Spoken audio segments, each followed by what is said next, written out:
Parlar de teatre a final d'any és un problema. Per què? Doncs perquè estem enmig de dues temporades. Una que s'ha acabat i una altra que tot just ha començat. Tot i així, podríem dir que el 2018 ha estat un any ple d'innovacions i ple de moviment dins el teatre.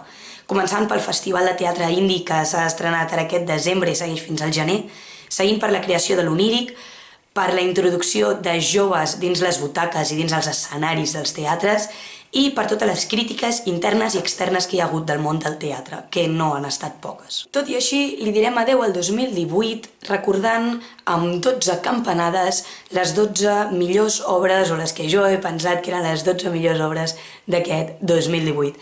Per així donar pas a un nou any, a un 2019, ple de noves obres, ple de noves notícies i segur que ple de moltes noves experiències amb el teatre.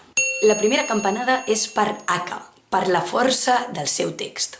La segona campanada és per Àngels a Amèrica, per la seva gran banda sonora. La tercera és pel musical Requiem for Evita, per no poder parar de riure. I la quarta per les noies de Mossbank Road, per omplir tot un escenari de dones. La cinquena campanada és pel maquillatge de Frankenstein. I la sisena campanada és per Cabaret, pel gust de veure Ivan la banda actuar, ballar, cantar i fer-nos emocionar.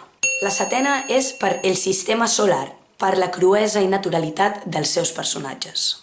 La vuitena campanada és pel temps que estiguem junts, per la poesia de les seves paraules. La novena, Sopa de pollastre amb ordi, i la desena, Temps salvatge, per ser les dues obres que em van quedar pendents aquest 2018. L'onzena, per Èdip, per la força de Julio Manrique sobre un escenari. I la dotzena campanada, per les coses excepcionals, per tenir el tracte que té amb el públic, una de les coses més importants, per mi, en el món del teatre. I així acabem unes campanades que resumirien les 12 obres de teatre d'aquest 2018 que a mi m'han agradat més. Ara m'agradaria que si vosaltres també heu anat al teatre aquest 2018 em poséssiu per aquí baix als comentaris quines obres us han agradat més, quines obres us han arribat més i així comentar una miqueta què hem estat veient aquest any i què ens agradaria veure aquest 2019.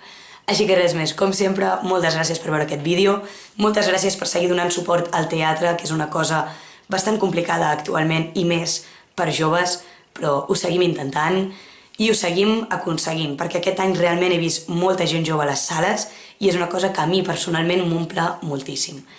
Així que res més, un petó, com sempre ens veiem al pròxim vídeo i molt teatre.